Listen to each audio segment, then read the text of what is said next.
God gave us the Torah, the Gentiles were jealous of us. They feel that we think we're elitist, we think we're the chosen people, which by the way we are. We do think we're elitist. We are the chosen people. They think that we think only we are the children of God, and we do think that. And we're not embarrassed to say, only the Jewish people are the children of God. The nations of the world are not the children of God. They're not God's children. They're God's creations. They're created with Tselem Elokim. They're not God's children. Listen, Rabbi, your book tells you the Gentiles are jealous of you, but that's a fictitious history. Only Indians are jealous of you for some reason. And yeah, we know you believe you're an elite class chosen by God, and there's a lot of Christian dupes that believe it too. But for my part, I don't really care that you believe in that delusional bullshit. I'm not jealous because it's a bunch of nonsense. I care that you simultaneously reject my right to self-determination and identity, and you cry about white supremacy while holding these beliefs. And I care that you and your NGOs organize and come out against us anytime we want to try to form an exclusive community, such as the one that they're trying to form in Arkansas, Return to the Land. You know, the ADL came out and denounced it, and so did a number of Jewish groups and Jewish teachers and rabbis. You know, and you do this while you also demand our tax dollars to support your Jewish supremacy in Israel, your Jewish nationalism in Israel. You demand our tax dollars for it. Who wouldn't resent that? It's completely understandable. There's nothing mysterious going on here. Who would not resent that? And really, George Orwell himself couldn't have imagined projection, doublespeak, and hypocrisy this extreme. And this creates a certain jealousy, and they don't like that. In other words, there's an ethnical reason. They feel that we are elitist. We think of ourselves as better than them, which we do. And therefore, they hate us. Wouldn't that be a perfectly good reason for a host nation to hate you people? You assert your elite status while crying about me wanting to have just primacy in my own homeland. We resent you. Also, we're not jealous of you. We think you're a bunch of psychopathic and schizophrenic ethnic narcissists who excuse all of your shitty behavior and neuroses with these batshit religious claims. We resent you not for your Torah or the fact that you believe you're chosen. You're not the only people on earth that's believed they've been chosen by some deity or deities. I don't really care about that. We resent you because you're insufferable hypocrites with forked tongues. You do nothing but gaslight, lie, and project. What can we do? God selected us, you know? Yeah, good. God selected us. So these are the two reasons for anti-Semitism. One is what Rashi says. Rashi says, Amar Rav Shimon Echai, Halacha hi v'yadua, Se'esav Soinei liYaakov, that what's the reason for it? There's no reason. It's just, it is. God, the reason for anti-Semitism, according to Rashi, is that it's just a law. It's a law of nature. There's gravity, and there's, the theory of relativity, and then there's anti-Semitism. And then on the other hand, you have this Gemara in Shabbos that the Gentiles hate us for, they feel that we think of ourselves as better. Wow. You Jews truly have no self-awareness. It's like you can't see yourself or hear yourself because your head's so far up your own ass. It's incredible. And it's amazing that after you give your reasoning or your interpretation of why it is, of why the Goyim hate you, you end on, it's just a law. They don't even know why. It's just like gravity. They just don't even know. So on the one hand, you supply your reasoning. You don't let us speak for it. Trust me, we've got things to say. So you supply your reasoning, but then you back that up with, but there's no reason really. It just happens. Like it's just happening to you for no reason at all. Just like rainfall or just a wind. No causal relationship between anything you and your people have done and the sentiment that people come to have about you. So let's be clear. We know why we don't like you. It's not because you believe these things. Go ahead. Believe these things if you want. It's because you assert these things from within your host nations. And your behavior and your corrosive effect on your host nations really reflect that belief that you hold in your supremacy and your chosenness. It's obvious. obvious because of how you treat your host nations and how you view the people that live there. We can see it in your behavior because you can't hold that belief without thinking that we are inferior and without not having respect for us. I mean, you can't really respect people that you believe you were born better than. I mean, you can't really respect a people when you believe you're chosen by God and they're not even God's children. So I guess all I have to say about that is you should just go believe that bullshit somewhere else. Like, you know, in your homeland. And you'll see how much we give a shit then. Go there and do it. Go believe that shit, you know, back in Israel. Make Aliyah. Get the fuck out of the West and see how much we care about that. We don't give a fuck. We just hate that you're here doing it. While you fight against any effort that we have towards nationalism or pride in our folk, identity, self-determination, you never support these things for us. And then you have the nerve to pretend that there's just no reason at all for people to resent you. None whatsoever. And so this clip contains the very lack of self-awareness that demonstrates why I resent you. It's not because of, yeah, Hashem gave the Torah to us and you're just jealous, Goyim. No, that's not why.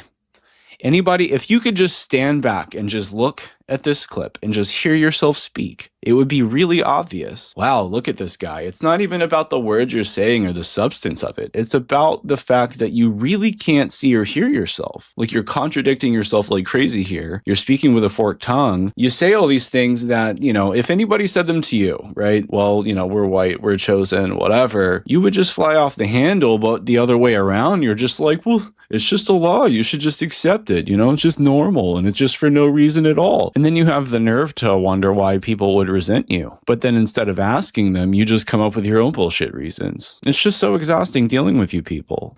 In America today, we have white supremacy. In the Torah, we had Amalek. Right. So in America, we've got a bunch of deracinated white people with the lowest in-group preference of all ethnic groups in this entire country. In our own homeland. And you mean to bitch at us about supposed white supremacy. Meanwhile, you hold a supremacist doctrine that far exceeds anything that even the NSDAP conceived of in their racial plan. And you're doing it here in a nation that is hosting you and has given so much to you, your shitty people in your true nation, Israel, where you belong. Amalek is seen as the eternal enemy of our people, whose members found strength by making us suffer. Therefore, when the Lord your God grants you safety from all your enemies around you, and the land that the Lord your God is giving to you as a hereditary portion, you shall blot out the memory of Amalek from under heaven. Do not forget. Go into the land you say your God is giving you then, because it is in America or in Europe, which belong to the white ethnic groups. By the way, my loyal audience, if you were not aware, modern Jews view Amalek as the white race. Collectively, Jews use something called types in their writings, where a modern leader or people become a type of a leader or people in their scriptures. To them, we're of the very same essence and lineage of Esau, Amalek, Rome, and we're slated for destruction. And they praise it, as you can see. Our rabbinic sages parse these sentences and derive two distinct meanings. Blotting out the memory of Amalek is a military command, literally to destroy Amalek. Now facing today's Amalek, we are reminded that the Torah calls us not just to escape, but to extirpate Amalek. We are commanded to do real and literal battle against it. That means coming off the bench in the fight against white supremacy. Did you hear that, folks? Remember, they've declared war on us first, though they will pretend otherwise. Just like how Judea declared war on Germany before Hitler ever rose to power. Some of you will have seen the headlines, the newspaper headlines from back then. There were tons of them. Judea declares war on Germany. If you haven't seen it, go look it up. Means putting our reputations and our money, our physical bodies on the line. But also so that we are ready to answer people with radically destructive and incoherent versions of history. Incoherent versions of history, Rabbi? You believe the Torah is the literal history of your people. Your scriptures show a theology that evolved out of a Canaanite pantheon, then into Hebrew henotheism, then into Jewish monotheism. Your feasts are obscene celebrations of violence. You practice genital mutilation on 8-day-old infant boys, sometimes using your mouths to do the job. Your entire religion is a complicated list of commands and customs devised by the religious equivalent of sleazy attorneys, always looking for a way to skirt the law with workarounds. You and your religion are a fucking joke. Your idea of chosenness and righteousness is a fucking joke. Your belief that you're moral arbiters, that the world is yours for the taking because your insane religious texts tell you so, and your belief that the destruction of my people is both necessary and inevitable. These things have made me despise you. These things have turned me from a brainwashed, good little philo-Semitic Christian goy slave to what I am today. But you will simply say, I was jealous, or some such nonsense. So that we can counter white supremacists, so that we can counter Amalek, and blot them out by retaining on our lips and in our records their history.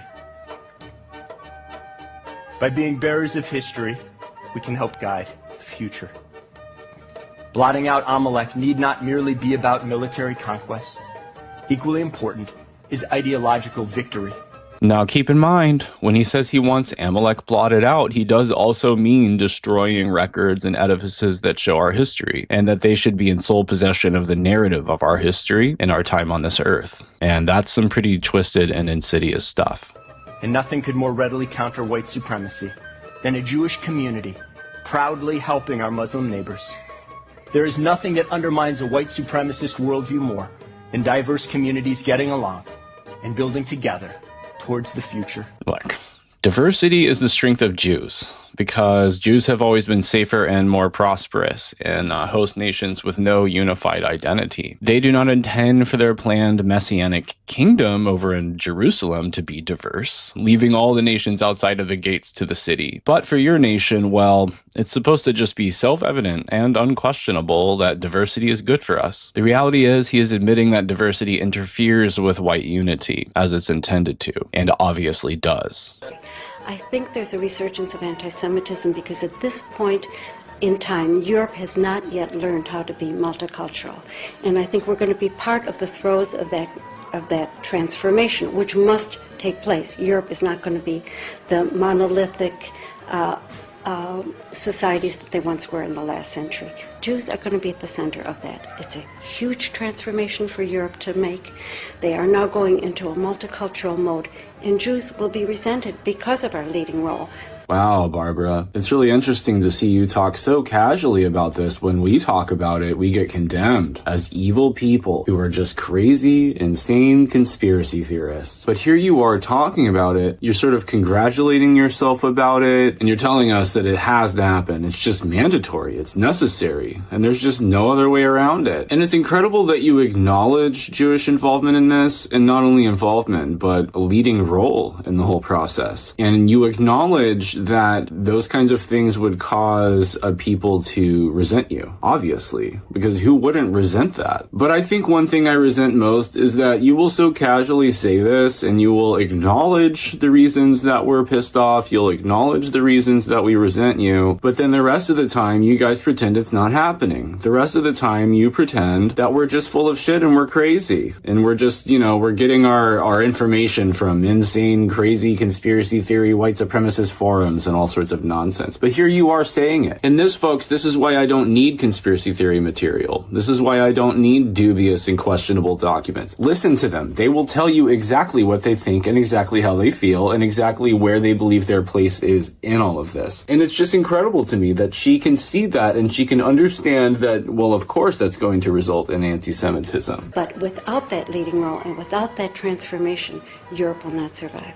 Here you are. You guys are always setting yourselves up as our saviors. Oh, what would we ever do without Jews? Oh my God. But I have to ask you, Barbara, and I ask you, my loyal audience, what the fuck does it mean for Europe to even survive? When she talks about the survival of Europe and how all this multiculturalism and multiracialism is necessary for the survival of Europe, what fucking pray tell is Europe? Europe is a collection of European peoples. Europe is a set of European ethnic groups and cultures. It's not just some economic zone. I know that's what you want it to be, Barbara Lerner Specter. Just like America has been turned into a deracinated, rootless economic zone. I know that you think the same way about Europe and you want Europe to be the same way, but that's not what Europe is. Europe is people. Europe is the ethnic groups that make up Europe. And so if they're replaced, if they are bred out of existence, if their culture gets completely overwritten by foreigners, Europe has not survived at all. The survival of Europe can only be meaningful if the people of Europe survive and prosper into the future.